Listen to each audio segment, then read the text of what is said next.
The first white settlers viewed America as a paradise, with its raw nature and vast fertile plains. The mostly British and European immigrants that followed in the 20th century were fascinated by the promise of the American dream lifestyle and potential delights of a land of opportunity, a still young and increasingly modernizing civilization.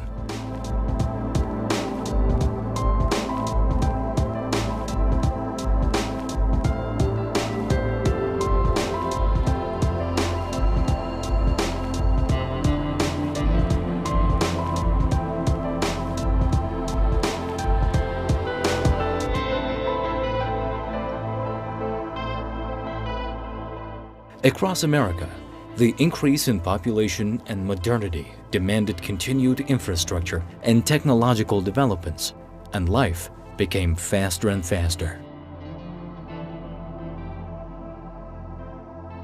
The American lifestyle is supported and controlled from Capitol Hill and in the White House.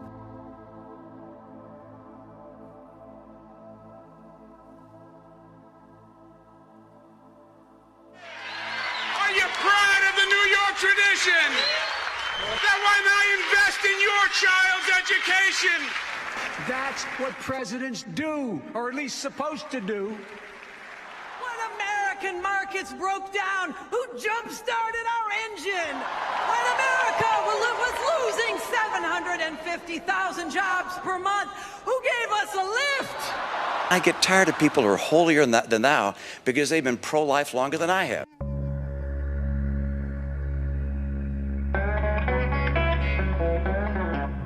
First off, you have to understand across the world, we use the word democracies, which are most of the countries, erroneously. They are essentially representative government, and the people do not rule. They give their power away on election day to people who then make laws and operate the government. The system of ruling has become important to an extent that if you are going to have an American lifestyle, you have to have an American ruling system as well. This way of ruling has come to be known as American democracy. Adopting this version of democracy, people decide how to live. As the colonists in North America gained independence from Britain in the 18th century, the inner workings of democracy in the United States underwent gradual, steady changes to become like what it is today. That said, since 100 years ago, election campaigns and elections have been held in the same way. The United States of America is a country home to foreign nationals from across the world. The English, the French, the Chinese, the Irish, and so on. Every single narrative about the American world is based on the narratives offered by these people.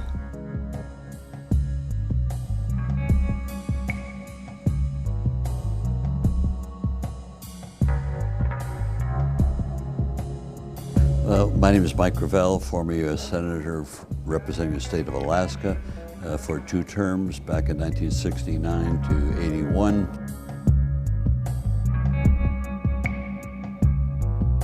My name is Frenton Lamb. I'm a former assistant counsel of the House Judiciary Committee in the U.S. Congress. So I'm Thierry Messon. I'm a French political analyst and I'm also the head of the Voltaire Network. My name is William Engdahl. My books are written under the title of F. William Engdahl, and I'm an economist and a geopolitical analyst. My name is Art Olivier.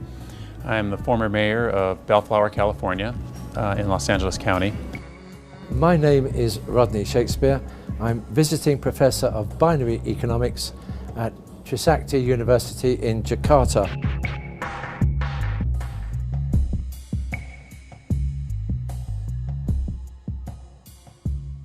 In the United States, at the beginning of our history, Thomas Jefferson and Madison and others all believed that parties were a bad thing. They called them factions. Well, the minute we formed the government, you had a party with Alexander Hamilton and Thomas Jefferson, and we've had a 2-party system ever since. The Republican Party convenes to nominate its choice for president. The Republican Party should unequivocally repudiate extremists of the right and the left. Throughout U.S. history, international observers have been confined to consider U.S. presidential candidates as belonging to one of only two parties. It is pretty much assured that any electoral candidate who is independent or belongs to a party or group other than the Republicans or Democrats will be buried behind the two-party competition. Whatever the reason for this, it should be sought within the U.S. itself. You know, during an election, the candidate's going to say what he needs to say to get the people to support him. If, let's say you're in a kind of a poor area, working class neighborhood, you're going to want to be in the Democratic Party because the Democratic Party is shown in the media as they're the ones that care about the poor and you know, the low-income people. If you're in a higher-end, upper middle-income area or rich area, of course you want to be a Republican because they are portrayed as people that will cut your taxes and then reduce regulation so your business can grow.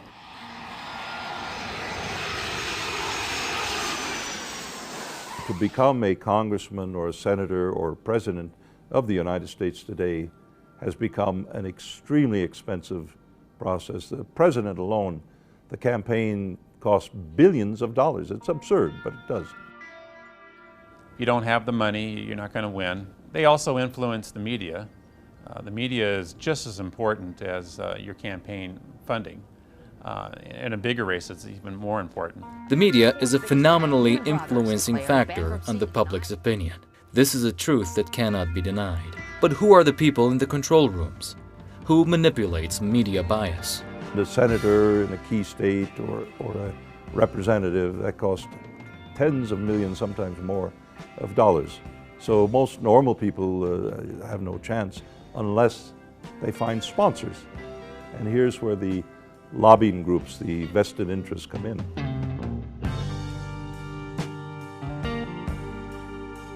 A lobby has played historically in delivering services and benefits to the American people, particularly as they view them and to their what we call constituency. For example, you've got the American Medical Association, probably the first or second most powerful lobby in America. And you've heard of the National Rifle Association, NRA, very powerful.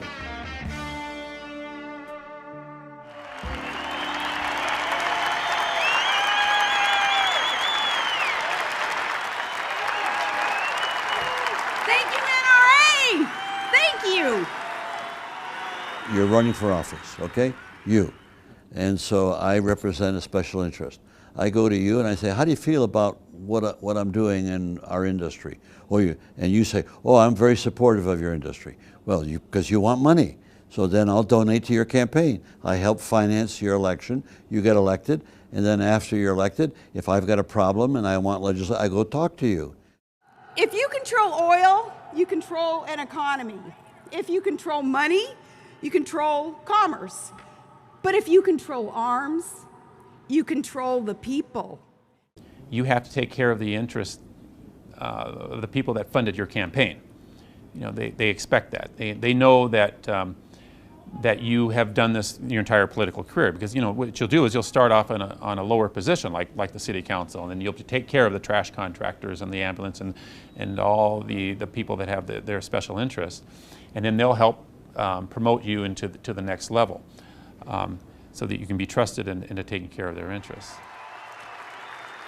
Thank you, NRA, for having the heart, the passion, the guts to fight for what is right, for standing and fighting for America. God bless you. When you must fight, don't lose. We're growing stronger every day. We are the NRA.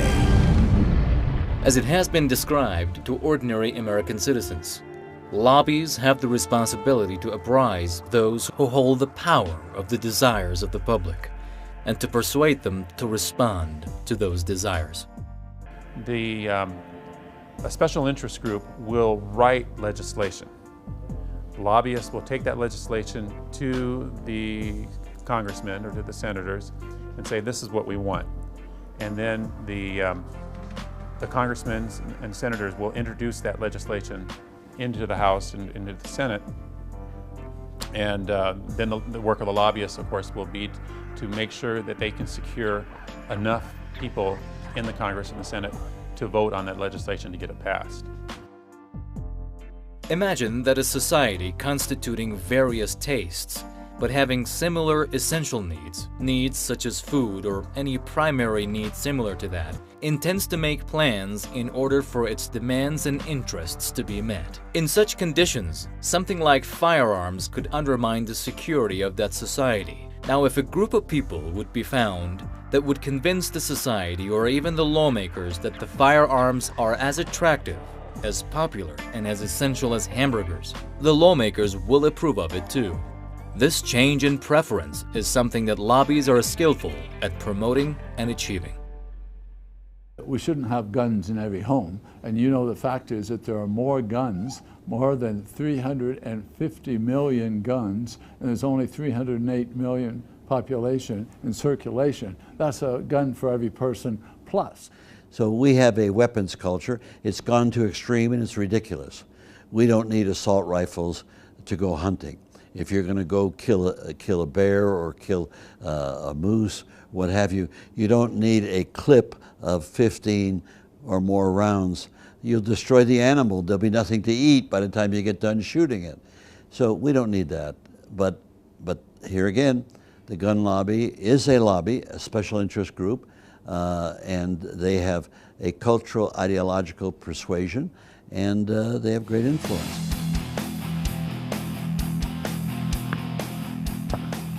The lawfulness and availability to the domestic population of military standard weapons is the result of the efforts of such groups. On the 20th of April, 1999, two American teenagers, one 17 and the other 18, entered the high school where they studied and started randomly shooting down their fellow students. They killed 15 students and injured 23 others. In recent years, many cases similar to the Columbine High School massacre have occurred. So campaign contributions are a legal form of bribery. Period. Let me repeat. Campaign contributions are a legal form of bribery.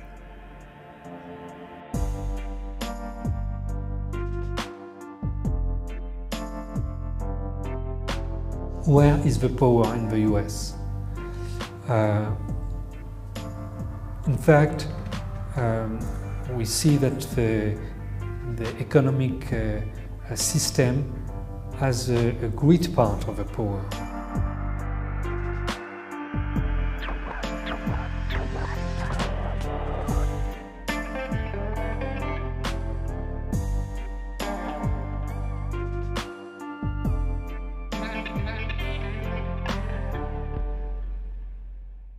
Do you realize that for over 50 years, the American people have been without a health system significantly financed by the government, which every other civilized, industrialized country in the world has had for decades? And the reason is that the doctors in America make very huge salaries. The cost of medical care is very high in America. There are no public health support systems in the US, a reality that pushed Obama to introduce a common insurance plan, which has gained fame under his own name. So finally, the voters accepted what's called Obamacare, and that's the beginning. But that's opposed now by the American Medical Association. And what are they going to do? They're going to influence the Congress to try to repeal it. They'll fail in the short term. Then they'll go into court. They'll finance a court action to try to declare it unconstitutional at the level of the Supreme Court. The business of pharmaceutical giants is not limited to treating illness. They also have other markets, which are no less profitable than the healthcare market. Most of the antibiotics produced by drug companies in America go to agriculture today, not to humans for medical illnesses. Then came the advent of GMO, genetically modified organisms, the patenting of seeds by companies like Monsanto, Syngenta in Switzerland, Dow Chemical, DuPont, and very few others. It's really Monsanto's game. And Monsanto is a core group of this elite group of companies around the Rockefeller family, the Bush family, and so forth. Sometimes there isn't even need for indirect lobbies. The top managers of Monsanto, for example, will go to the government and to legal institutions by themselves. So once they got the acceptance through the Supreme Court of the United States of patented seeds as legitimate, patenting life, which absolutely is illegitimate. It's against the laws of nature, it's against the laws of God, in my view, but not against the laws of the Supreme Court, who are a corrupt body of justices today.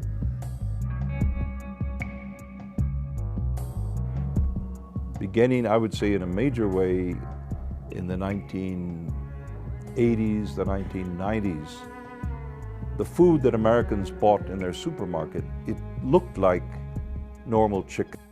It looked like normal beef.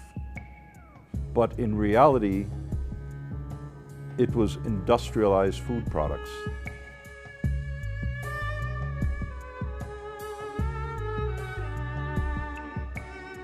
One thing they refused to outsource, and that was agribusiness. Agribusiness was a project funded by the Rockefeller family in the 1950s.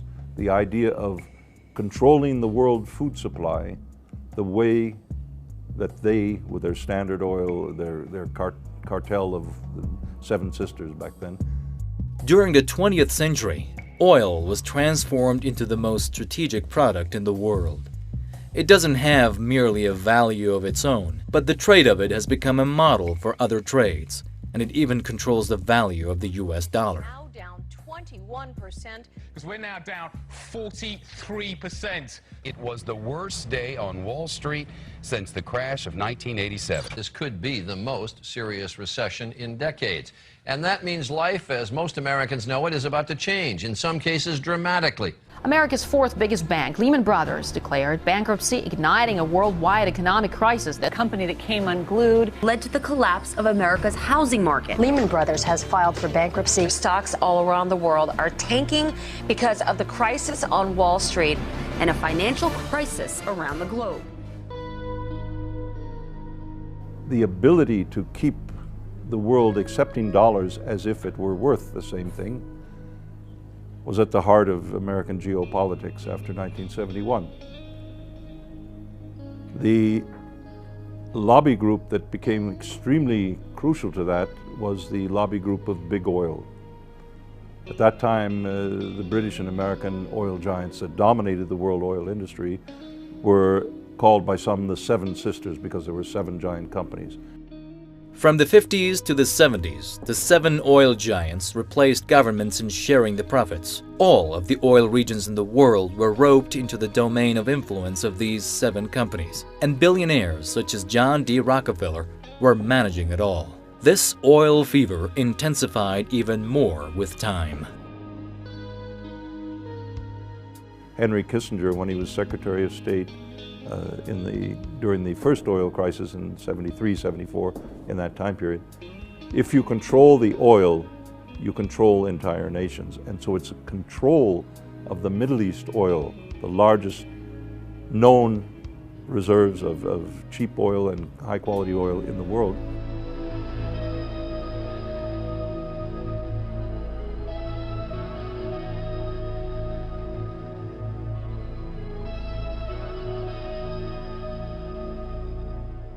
The biggest oil services company in the world, the biggest military defense contractor in the world.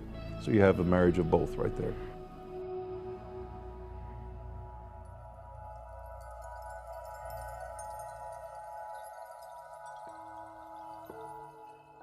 You've got McDonnell, Douglas, Boeing, Raytheon, all these companies. The American economy is largely a military. You see, you can't export your military corporations. Whereas all the other ones you can just export, you see, and get the work done by cheaper labour abroad. But I don't think you'd be allowed to export the big military corporations. It could be that exporting military production would be prohibited according to laws under national security, but the finished products of that industry can be sold abroad for great profit. There's no question the Iraq War provided the opportunity for Halliburton and other corporations to loot the American treasury. But this is the military-industrial complex. They're looting it all the time.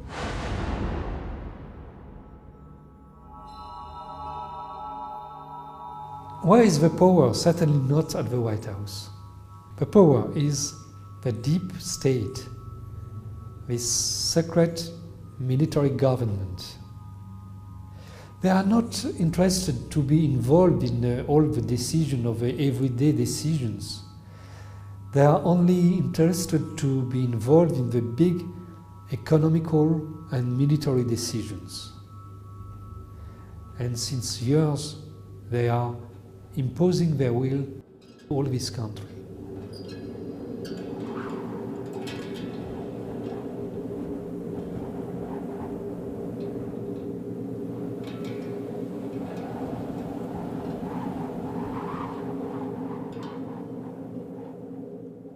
The purpose of the occupation of Iraq, that's the key thing, was to create permanent United States military bases, permanent. And they're still there. They're still there. Obama makes headlines about taking U.S. troops out of Iraq, but the bases are still there. The U.S. economy is an economy of war. That's not my personal opinion, you know. It was wrote in official reports of the International Monetary Fund in, I think, in 2003. So it means they have very few inner production for civilian purposes, but they have a huge military industry, and they need for the economy to have war. If they don't have war, the US will absolutely collapse. You can't separate the two things. What is the dollar without the US Army? Nobody will accept the dollar without the US Army.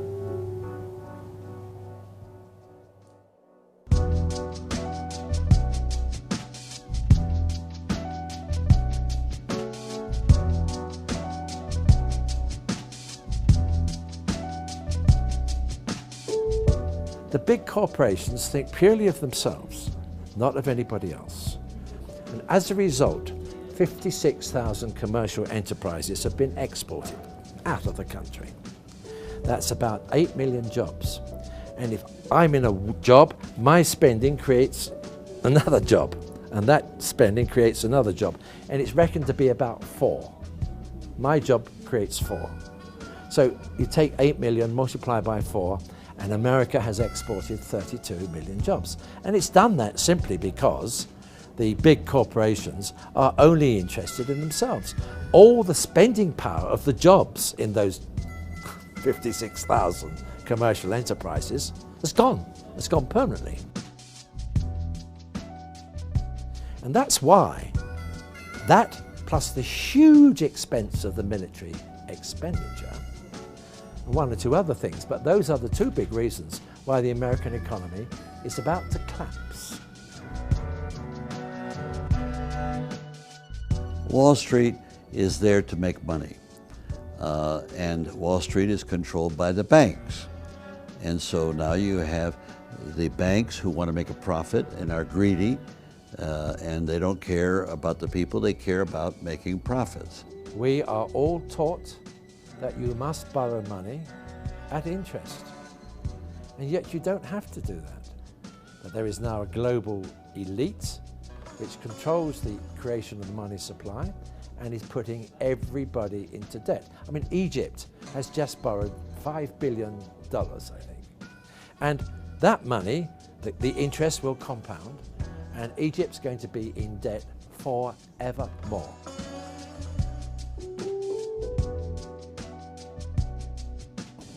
If you borrow from abroad, you are going to be controlled.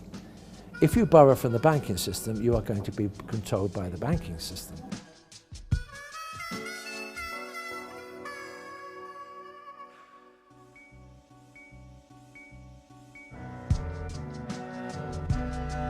In the last 20 years, I would say, since the 1980s, Wall Street began growing more and more powerful inside the United States political matrix or economic matrix.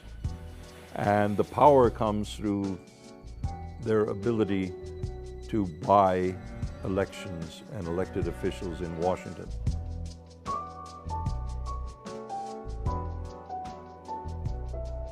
The reality is, in the USA, finance, the lobbyists and the donations and the big corporations decide everything.